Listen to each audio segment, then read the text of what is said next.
Hello, I'm Enzo, and today I'll be playing more Oxygen Not Included Spaced Out. I cut a clip from the last episode at the end where I launched the rocket, mostly because I may have forgotten to put food in the rocket. That's kind of important. So we have a fully stocked refrigerator now, and it's time to go. This rocket is gonna hold 4 of our best scientists, well, actually all of our scientists apparently, and their goal is to make the data packs required for orbital research. So they're gonna do that. That's also the entire point of this rocket. Now, a fun fact is, you don't actually have to go crazy far into space to get the orbital data, or, the research packs, data packs, whatever they're called. You can literally just go into orbit of a planet. That's how simple this is. So I'm gonna send them into orbit, and they're pretty much gonna work until they run out of plastic or food. Apparently we ran out of food first. But yeah, I'm not gonna show any more clips of this because this is literally all it is. The same exact animation for a long time. So yeah. To convert data packs into orbital research, you need to use virtual planetariums. The issue is these things are pretty toasty. So I had a genius idea. Put them in the steam room. What could go wrong? Well, maybe we'll see later. At this point, all the transformers and old power equipment has been transferred from the old industrial area to the new industrial brick. So apparently databanks are a 1-to-1 research item. That means we are going to need a lot if we want to finish all the research we have remaining. So they'll be here for a while. The 3 tons of steam has finally been vented from the boiler. The only issue is there's no way to take the natural gas out of it. And unfortunately, that's just going to go into the atmosphere and mix with other gases. It's almost impossible to pass up a duplicant even with 11 cuisine. And it's always nice to have a dedicated cook. So here's a Magi. That medicine skill might also come in handy in the future. Who knows? I'm going to use storage bins and auto sweepers to automatically deliver all of the databanks so that the researchers can do more researching and have to worry less about not having databanks in the virtual planetariums. So they don't have to get out, go pick them up, and put them back in. And it does increase the research speed by a crazy amount, so it's very useful to have. I really should be using the AETN way more. This thing is broken. I set up more material study terminals and some farm tiles because I need more material research. It's my least favorite kind of research because you need radiation, but some Weezeworts should do the trick.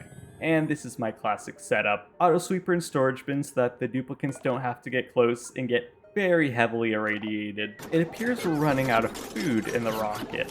I sure do hope that 3,364 databanks is enough. Radioactive plants.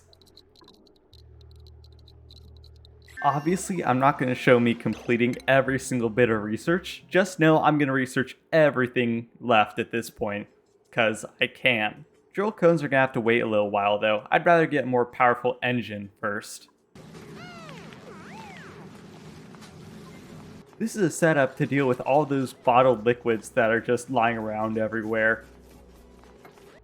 One of the mods I added as a Reapy and a Reapy dock. Well, pretty much what it is like a sweepy, but it harvests plants. This has an insane amount of potential, meaning you don't need farming duplicants, and that's why I haven't prioritized them this run. It's actually really neat, and he also delivers all the stuff to his dock, and you can use auto sweepers to take stuff from the dock. Pretty cool mod. It does require power, but I mean, not much.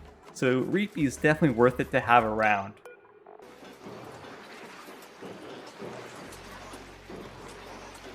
This is another project I'm working on. Fun fact, it was also one of the few ones I tested before building it, so it should work pretty well. It just needs a bunch of stuff to make it work.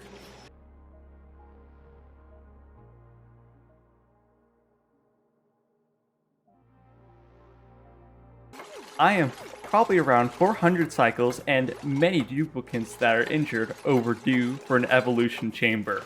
So here we go. 11 construction and technically 1 morale bonus if the 2 cancel each other out, which they probably do, is pretty hard to pass up. So, Phoenix. I also just have to take a second to say how awesome Phoenix's hair really looks.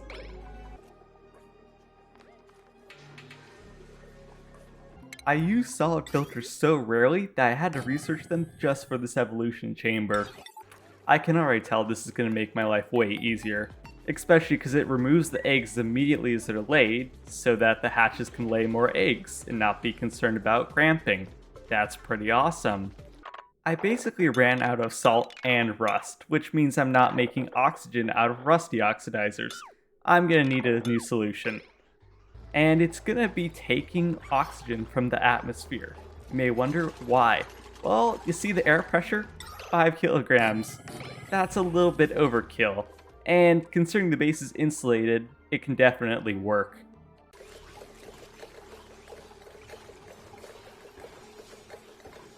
We have a small hatch problem, and unfortunately I'm going to need duplicants to forcibly evolve them, which means our duplicants are going to get a little injured, but it's a price that's worth it, especially with the amount of barbecue we're going to get out of this.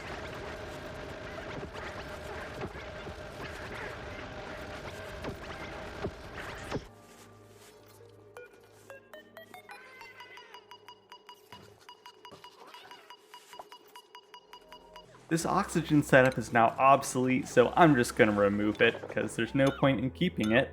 My plan for this area is to make an isolated room, because, the polymer presses have a tendency to overheat and create naphtha instead of plastic, and the goal is to automatically remove it with auto sweepers the second plastic is made, so hopefully it doesn't melt.